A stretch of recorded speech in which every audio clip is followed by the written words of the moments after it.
ನನ್ನ ಆಸೆ ಇದ್ದಿದ್ದು ಜಿಲ್ಲೆಯನ್ನ ಸಮಗ್ರ ಅಭಿವೃದ್ಧಿ ಮಾಡಬೇಕು ಅಂತಷ್ಟೇ. ಸ್ವಾರ್ಥಕ್ಕಾಗಿದ್ರೆ ನನಗೆ ಬೇರೆ ಪೋಸ್ಟ್ ಕೊಡಿ, ಹಣ ಕೊಡಿ ಅಂತ ಕೇಳಬಹುದಾಗಿತ್ತು. ನನಗೆ ಯಾವುದೂ ಎರಡು ಅಗತ್ಯ ಇಲ್ಲ.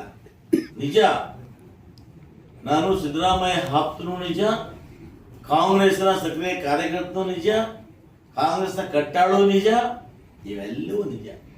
ಹಾಗಿದ್ದ ಡಿ ಕೆ ಶಿವಕುಮಾರ್ ವಿರೋಧಿ ಅಲ್ಲ ನಾನು. ಡಿ ಕೆ ಶಿವಕುಮಾರ್ ಅವರು ನಮ್ಮ ರಾಜ್ಯಾಧ್ಯಕ್ಷ ಆಗಿದ್ದಂಥವರು, DCM ಆಗಿದ್ದಂಥವರು. ನಾನು ಅವ್ರ ವಿರೋಧಿಗಳು ಅಲ್ಲ.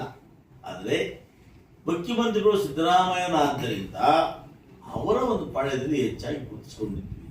ಬಹುಶಃ ಅದು ಎಲ್ಲೋ ಒಂದು ಕಡೆ ನನ್ನ ಇದು ಅಧಿಕಾರಕ್ಕೆ ಮುಳುವಾಗಿರ್ಬೋದು ಅಂತ ನನ್ನ ಭಾವನೆ ಇದೆ. ಕಡೆಗಳಿಗೆಯಲ್ಲಿ ಕೂಡ ನಮ್ಮ ಗುರುಗಳಾಗಿರ್ತಕ್ಕಂಥ ಸಿದ್ದರಾಮಯ್ಯನವರು ಕೂಡ ನನ್ನ ಕೈ ಬಿಟ್ಬಿಟ್ರು ಅನ್ನೋ ಒಂದು ನೋವು ಕೂಡ ನನಗಿದೆ. ನನ್ನ ನೋವು ಬಿಟ್ಟು ಅವರು ಆ ಮಳವಳ್ಳಿ ನರೇಂದ್ರ ಸ್ವಾಮಿ ಅವರಿಗೆ ಎಲ್ಲೋ ಒಂದು ಕಡೆ ಒತ್ತು ಕೊಟ್ಟರೆ ಅನ್ನೋ ಒಂದು ಭಾವನೆ ನನ್ನಲ್ಲಿದೆ. ಸರ್, ಈಗ ಈ ಸ್ವಚ್ಛತಾನ ಹೊರತುಪಡಿಸಿ ಜಿಲ್ಲೆಯ ಅಭಿವೃದ್ಧಿ ಹೊರತುಪಡಿಸಿ ನೀವೇನೇ ಕೊಟ್ಟರು ಕೂಡ ತುಟ್ಟಿ ಎಲ್ಲಿ ಬರ್ತದೆ? ನಮ್ಮ ಆಸೆ ಊಟ ಬಟ್ಟೆಗೆ ಆಸ್ತಿ ಮಾಡ್ಕೋಬೇಕು ಅಂತಲ್ಲ. ನನ್ನ ಆಸೆ ಇದ್ದಿದ್ದು ಜಿಲ್ಲೆಯನ್ನ ಸಮಗ್ರ ಅಭಿವೃದ್ಧಿ ಮಾಡಬೇಕು ಅಂತಷ್ಟೇ. ಸ್ವಾರ್ಥಕ್ಕಾಗಿದ್ರೆ ನನಗೆ ಬೇರೆ ಪೋಸ್ಟ್ ಕೊಡಿ, ಹಣ ಕೊಡಿ ಅಂತ ಕೇಳಬಹುದಾಗಿತ್ತು. ನನಗೆ ಯಾವುದೂ ಎರಡು ಅಗತ್ಯ ಇಲ್ಲ. ನನ್ನ ಆಸೆ ಇದ್ದಿದ್ದು ಜಿಲ್ಲೆಗೆ ಒಂದು ಅಭಿವೃದ್ಧಿ ಮಾಡಲಿಕ್ಕೆ, ಜಿಲ್ಲೆಯನ್ನ ಮಾದರಿಯನ್ನು ಮಾಡಲಿಕ್ಕೆ. ನಾನು ಇವತ್ತು KVDFC ಅಧ್ಯಕ್ಷನಾಗಿ ಬೇರೆ ಜಿಲ್ಲೆ ಪ್ರವಾಸ ಮಾಡಿ ನೋಡಿದಾಗ, ಇವತ್ತು ದಾವಣಗೆರೆ, ಬೆಳಗಾವಿ, ಮಂಗಳೂರು ನೋಡಿದಾಗ ನಾವು ಅವರಲ್ಲಿ 100% ಅಭಿವೃದ್ಧಿ ಕಂಡಿಲ್ಲ ನಮ್ಮ ಕೋಲಾರ ಜಿಲ್ಲೆ.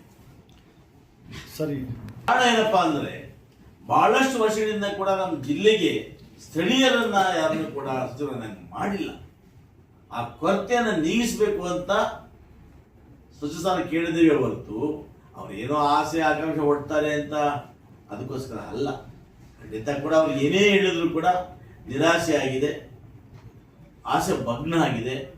ಪಾಪ ಇದನ್ನ ಯಾರೋ ವಿರೋಧ ಪಕ್ಷಗಳವರು ಏನೇನೋ ಹಗಲ ಕನಸು ಮಾತಾಡ್ತಾರೆ. ಸಹಜ, ಹಗಲ ಕನಸು ಕಾಣ್ತೀವಿ, ರಾತ್ರಿ ಕನಸು ಕಾಣ್ತೀವಿ. ದೈವ ಪ್ರೇರಣೆ, ಜನರ ಆಶೀರ್ವಾದ ಇದ್ರೆ ಯಾವತ್ತೂ ಕನಸು ಆಗ್ತದೆ. ಸರ್, ಈಗ ನೀವು